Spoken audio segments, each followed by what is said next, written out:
सही है? रह गया ना ये किसका? तांबे का।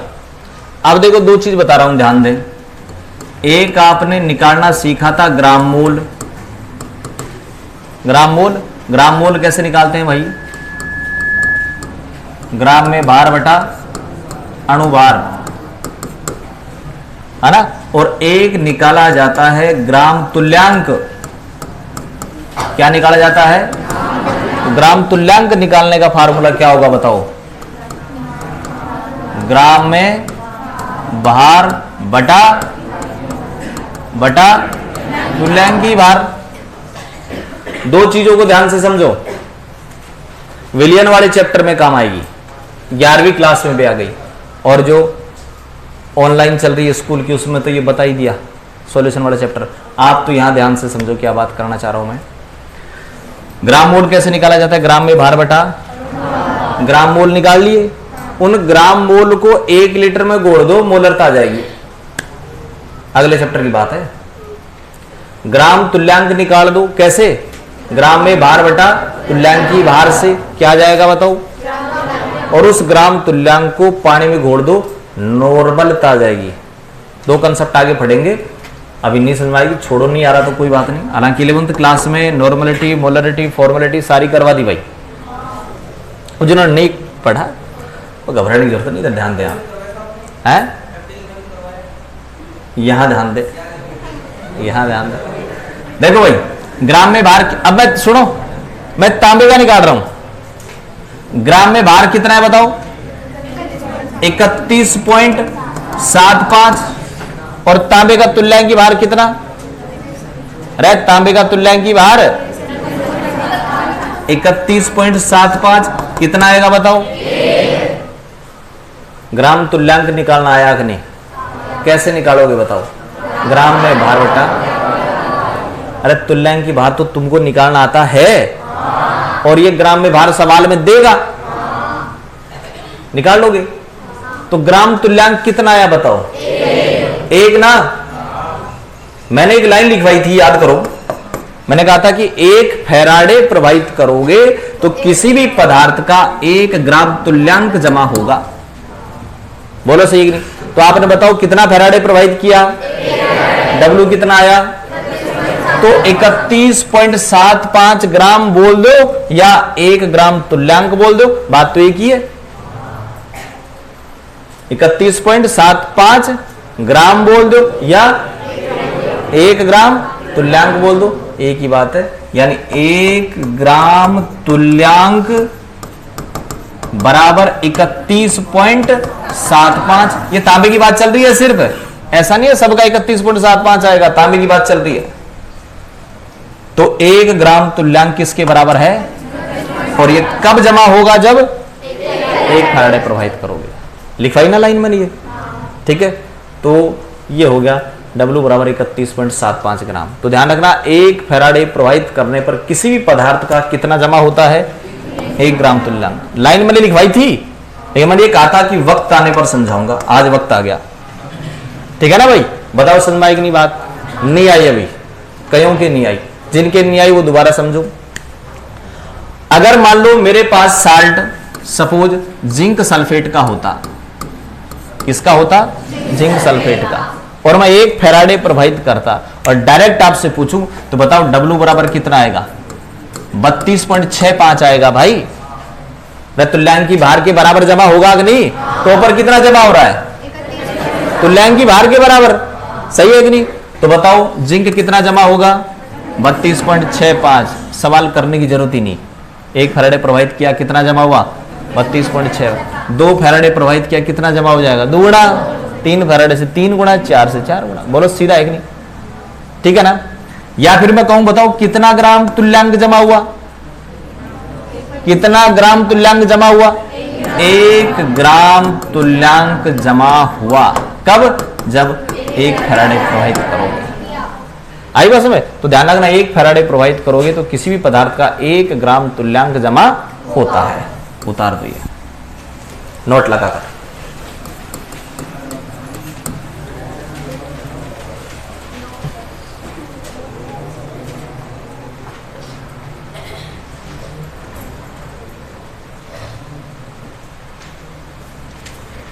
तो 1 ग्राम तुल्यांक जमा होता भाई अगर 1 फैराडे प्रवाहित करें तो आप।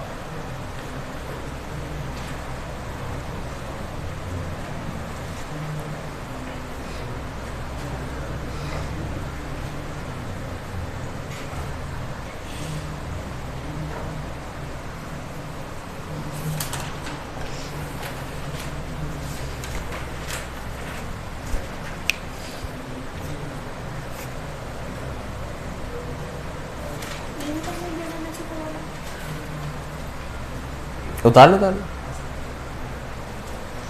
जो भी चीज बोर्ड पे लिख दी वो उतारना चाहो तो उतार लिया करो भाई, ऐसी कोई दिक्कत नहीं कि भाई वो नुकसान देगी।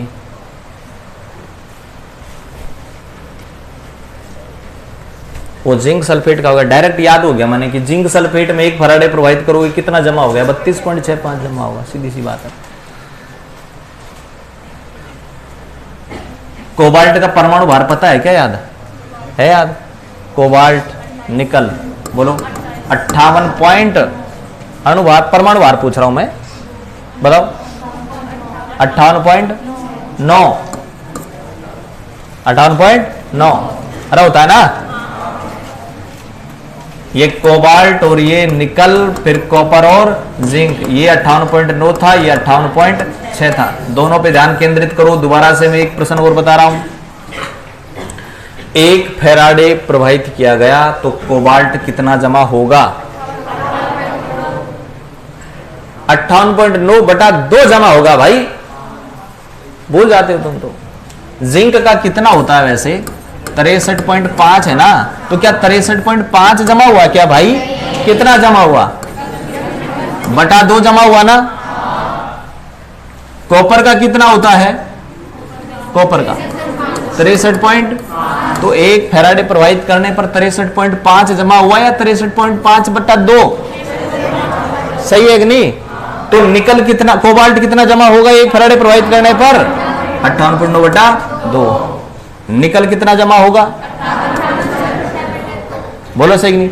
2 फैराडे प्रवाहित करने पर कोबाल्ट कितना जमा होगा? 58.9 दुगना। निकल कितना जमा होगा? आ रही बात समझ नहीं आ रही भाई? है AgNO3 है मेरे पास, 1 फैराडे प्रवाहित किया, बताओ कितना जमा हुआ? बिना न्यूमेरिकल, न्यूमेरिकल करो तो हो ही जाएगा भाई। बोलो 108 जमा होगा। क्यों? AgNO3 में Ag का तुल्यांकी भार 108। W समानुपाती E भाई।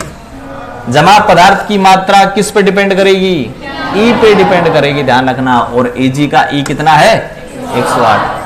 अब तो आगे बात समझ में, किस पे डिपेंड करेगी बताओ? अगला क्वेश्चन चलते हैं भाई। देखो 96,500 कूलाम आवेश उपस्थित होता है बराबर 6.023 गुणा 10 की घात 23 इलेक्ट्रॉन पर। बोलो सही है कि नहीं? ये 96,500 कूलाम कितने इलेक्ट्रॉन का है? 1 इलेक्ट्रॉन का, 1 मोल का। तो लाइन जो मैंने लिखी वो समझ में आएगी नहीं। 96,500 कूलाम कितने इलेक्ट्रॉन पर होता है? 1 मोल पर। और 1 मोल का मतलब 6.023 गुणा 10 की घात 23 इलेक्ट्रॉन पर। बोलो सही है कि नहीं? अब मैं पूछूंगा बताओ 1 कूलाम चार्ज कितने पर होगा? 6.023 गुणा 10 की घात 23 बटा, बोलो सही है कि नहीं? सही है। और मैं कहूं कि भाई 9650 कूलाम कितने पर होगा? क्या आ जाएगा? 6.023 गुणा 10 की घात 23 बटा 96,500 गुणा, कट जाएगा, कितना बच जाएगा? नीचे 10 बच जाएगा ना। 10 से 10 कट जाएगा, मतलब 1 0 से 1 0 कट जाएगी। कितना आ जाएगा ऊपर? 6.023 गुणा 10 की घात 22 इलेक्ट्रॉन पर चार्ज होगा ये। सही है। और ये कहां से आया मेरे पास? देखो मैं बता रहा हूं आपको, I बराबर Q/T। Q बराबर क्या होता बताओ? I × T। I मेरे पास सपोज 965 है और मैं 10 सेकंड तक प्रवाहित कर दूं तो बताओ कितना चार्ज आ जाएगा? 9650 कूलाम आ जाएगा कि नहीं? सही है ना? बस इस कूलाम की बात कर रहा था मैं। जैसे प्रश्न लिखे कि एक तार में, एक चालक तार में 965 एम्पियर, एक चालक तार में 965 एम्पियर 10 सेकंड तक प्रवाहित किए गए। 965 एम्पियर 10 सेकंड तक प्रवाहित किए गए। ठीक है, 1 मिनट रुक जाओ। अब मैं आपसे पूछूं, बताओ कितना चार्ज बह रहा है? कितना बह रहा है बताओ? 9650 कूलाम। बात आ गई कि नहीं समझ में? अगर 965 एम्पियर 10 सेकंड तक इस तार में बह रही है तो इस तार में कितना चार्ज बह रहा है? 9650 कूलाम। चार्ज बता दिया ना आपने। अब मैं पूछूंगी चार्ज मत बताओ मेरे को, तो ये बताओ कि इस तार में कितने इलेक्ट्रॉन बह रहे हैं। इलेक्ट्रॉन की संख्या पूछ रहा हूं, तो इलेक्ट्रॉन की संख्या निकालने के लिए ये करोगे आप। तो बताओ कितने इलेक्ट्रॉन बह रहे हैं? 6.023 × 10 की घात 22 इलेक्ट्रॉन। बताइए इस चालक तार में कितने इलेक्ट्रॉन प्रवाहित हो रहे हैं? तो बताइए इस चालक तार में प्रवाहित इलेक्ट्रॉन की संख्या क्या होगी?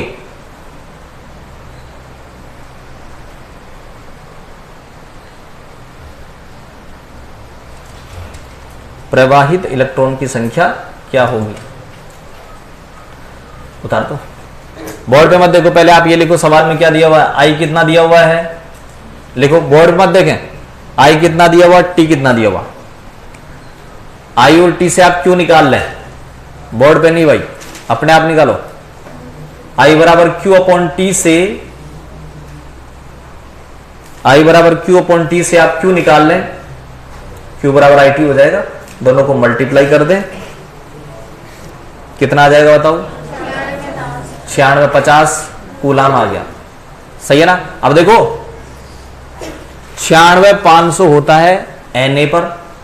इसको Na भी तो लिख सकता हूं मैं। Na लिखा जाता है, Na का मतलब अवगाद्रो संख्या है। तो 96,500 होता है Na पर। एक होगा Na बटा 96,500। जितना पूछ रहा उतना कर दो। ठीक है, लिख दो।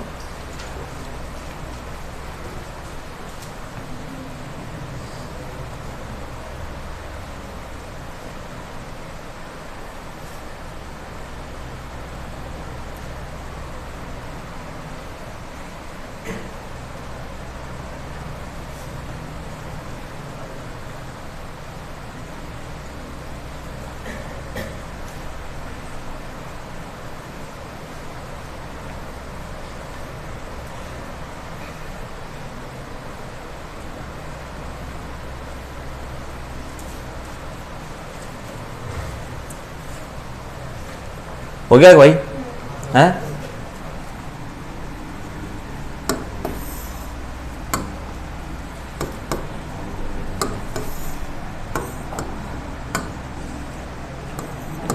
इलेक्ट्रॉन की संख्या आप निकाल रहे हैं यहां, है ना? क्या निकाल रहे हैं? इलेक्ट्रॉन की। तार में कितने इलेक्ट्रॉन बह रहे हैं तो उसका फार्मूला अपन ये कह सकते हैं नाक बटा 96,500। क्या कह सकते हैं बताओ? नाक बटा 96,500। सही है ना भाई? ये फार्मूला हो गया। अब डायरेक्ट फार्मूला लगा देना आप। क्या फार्मूला? नाक बटा 96,500। ठीक है ना? जैसे क्वेश्चन लिखो, बताओ मेरे को देखा आया कि नहीं तरीका आपको। क्वेश्चन लिखे एक चालक तार में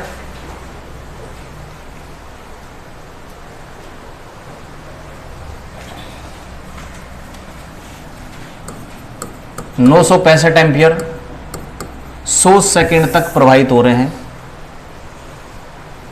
965 एम्पियर 100 सेकंड तक प्रवाहित हो रहे हैं। तो इस चालक तार में प्रवाहित इलेक्ट्रॉन की संख्या क्या होगी?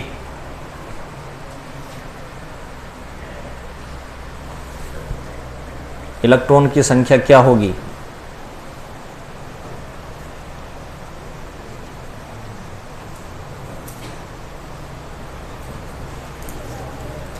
तो पहले तो आई बराबर क्यू अपॉन टी से क्यू निकालो।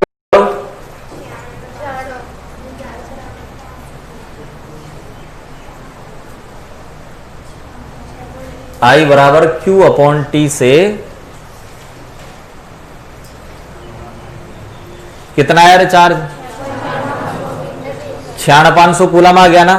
तो इलेक्ट्रॉन की संख्या नाक बटा 96,500, तो नाक को एन ए को तो एन ही रहने दो, एन ए गुणा सी का मतलब कितना चार्ज आया? 96,500 आ गया ना, बटा 96,500, 96,500 96,500 कट जाएगा, एन ए आ जाएगा, एन ए का मतलब 6.023 गुणा 10 की घात 23 इलेक्ट्रॉन आ जाएंगे भाई। सही है। तो इलेक्ट्रॉन की संख्या अगर आपको निकालनी है तो आप डायरेक्ट फार्मूला काम में लेंगे, कौन सा? कौन सा भाई? नाक बटा 96,500, एन ए का मतलब अवगाद्रो संख्या होती है ना। ठीक है, वापस आ जाओ भाई।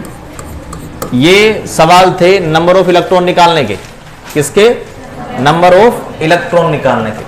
अगला क्वेश्चन ध्यान दें,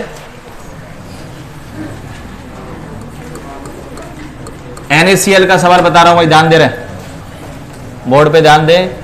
3 सवाल बताऊंगा, तीनों ध्यान दें। बताओ ENA प्लस कितना होता है? 23/1 बराबर 23 होगा। समझते चलो रही। ओए बोर्ड पे ध्यान दे दोबारा से एक बार। आ गया? I बराबर 965 एम्पियर, T बराबर 100 सेकेंड। सही है। फार्मूला लिख दो। फार्मूला आप स्टार्ट क्या करें? W बराबर ZQ से ही। उसके बाद में देखो कि क्या आपको Q दिया हुआ है? Q दिया हुआ है क्या? तो फिर चेंज कर दो। W बराबर E बटा 96,500 गुणा I इंटू, ध्यान रखना यहां पर W दे दे, Q दे दे, तो Z निकाल सकते हो ना। विद्युत रासायनिक तुल्यांक भी निकाल सकते हो, हालांकि Z का मैंने कोई क्वेश्चन नहीं करवाया, निकाल तो सकते हो ना। ऐसे तो आप I भी निकाल सकते हो, T भी निकाल सकते हो, E भी निकाल सकते हो, W भी निकाल सकते हो। 1 2 3 4 है, 4 में से 2 देगा, 1 पूछ लेगा। सही है कि नहीं? 4 में से 2 देगा, 1 पूछ लेगा।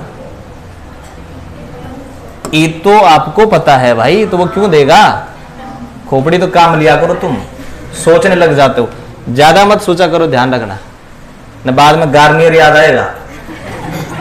आई बस में। हाँ तो W बराबर बोलो, E कितना है?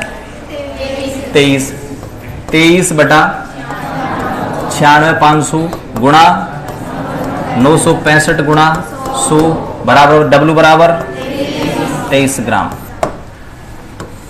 पहला क्वेश्चन। ठीक है, लिख दो। तो पहला क्वेश्चन क्या है? प्रश्न तो अपना आप लिख दो। अब लिखो प्रश्न अपने आप ही, आंसर मैंने कर दिया। प्रश्न देखिए क्या होगा। कमाल की बात है। मैं आपसे पूछूं कि प्रश्न क्या होगा? नरेंद्र मोदी, बताओ क्या प्रश्न है? हाँ, तो बस तो इसका प्रश्न बनाओ भाई। देखो मेरी बात सुनो, प्रश्न ये होगा, इससे पहले का बता तो दिया था भाई, 3 प्रश्न कर दिए आपने।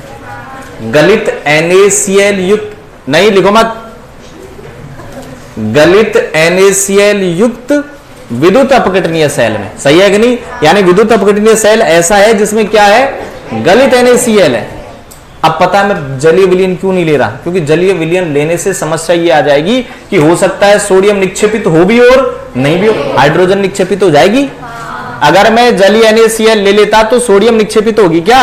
हो ही नहीं सकती। क्या निक्षेपित हो जाएगी? इसलिए आपको क्या लिखना पड़ेगा? गलित NaCl। गलित NaCl युक्त विद्युत अपघटनीय सेल में, गलित NaCl युक्त विद्युत अपघटनीय सेल में 965 एम्पियर धारा 100 सेकंड तक प्रवाहित की जाए तो कैथोड पर निक्षेपित सोडियम की मात्रा क्या होगी? 2-3 सवाल हो गए पीछे भाई, ऐसे ही।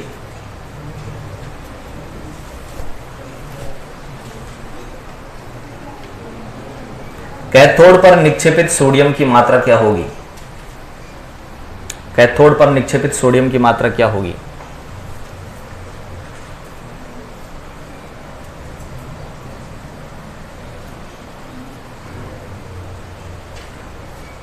कर दो जल्दी, बोर्ड पे से नहीं, अपने आप करने की कोशिश करो। चौथा सवाल है ये, एक ही पैटर्न का, उसी पैटर्न का चौथा सवाल है।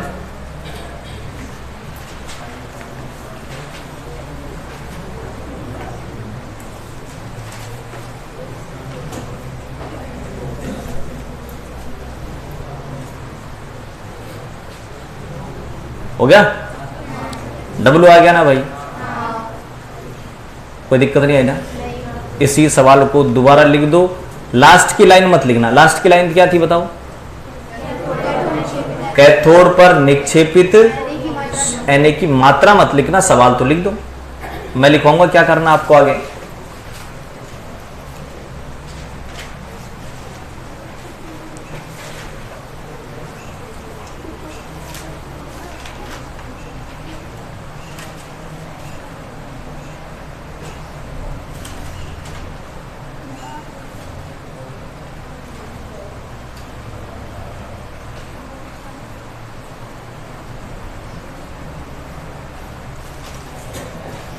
E23 होता है भाई।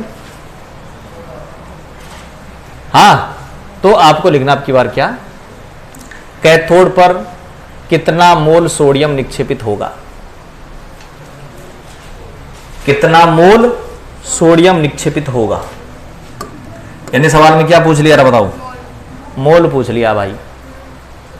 तो डब्ल्यू तो आ ही गया।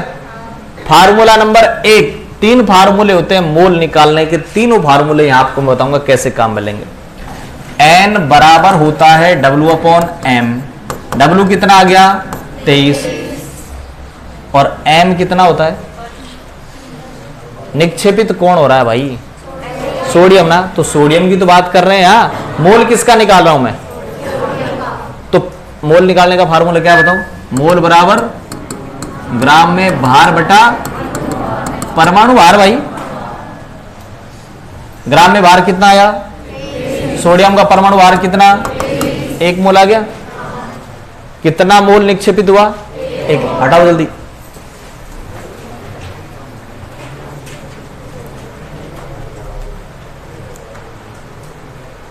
तो मोल निकालने का तरीका है ग्राम में भार बटा परमाणु भार। मोल निकालने के 3 फार्मूले होते हैं, तीनों बताऊंगा, ध्यान रखना। पहला फार्मूला क्या फार्मूला होता है पहला? ग्राम में भार बटा परमाणु भार। सही है भाई। आप ये मत कहना कि भाई मोल के फार्मूले में तो 11वीं क्लास में नहीं पढ़ के आया। कोई बात नहीं पढ़ के आया तो भाई मोल निकालने का फार्मूला बता तो दिया, ग्राम में भार बटा, ग्राम में भार आ गया। सोडियम का परमाणु भार मैंने पहले ही बता दिया 23 होता है। ठीक है, दोबारा लिखो प्रश्न को। वही गलित NaCl में प्रवाहित करने पर कैथोड पर, आगे मैं बोलूंगा।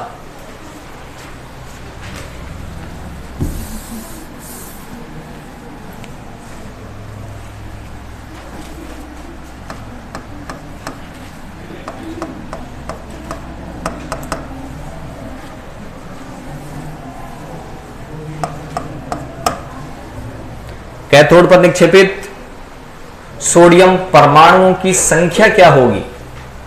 यह संख्या पूछ ली रहे। सोडियम परमाणुओं की संख्या क्या होगी?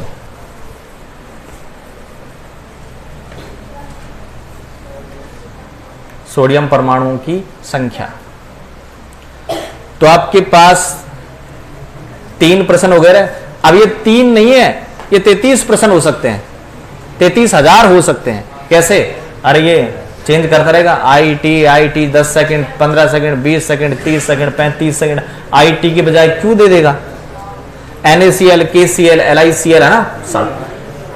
अब मैं फार्मूला नंबर 2 काम में ले रहा हूं। यहां से यहां तक तो आपने कर लिया। कितना मोल निक्षेपित हुआ बताओ?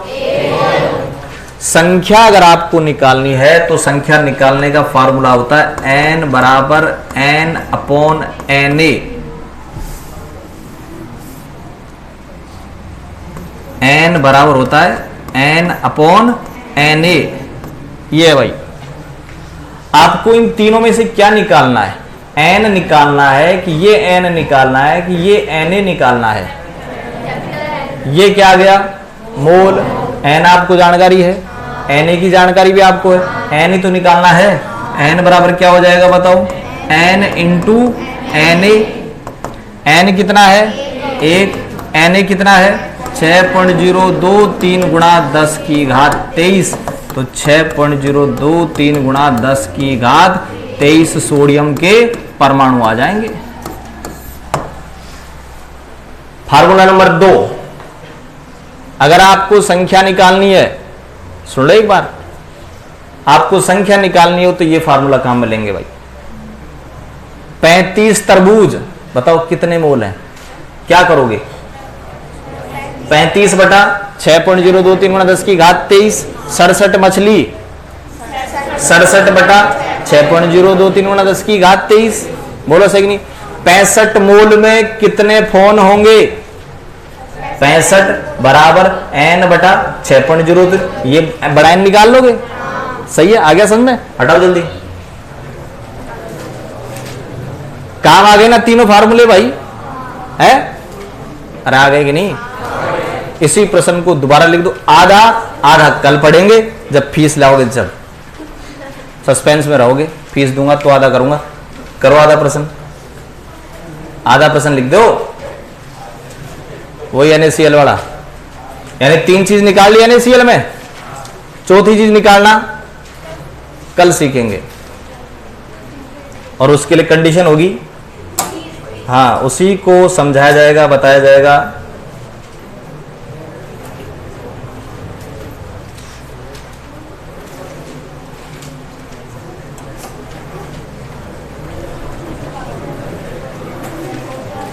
याद है, वो समझ आ गया ना भाई? ठीक है, चलो।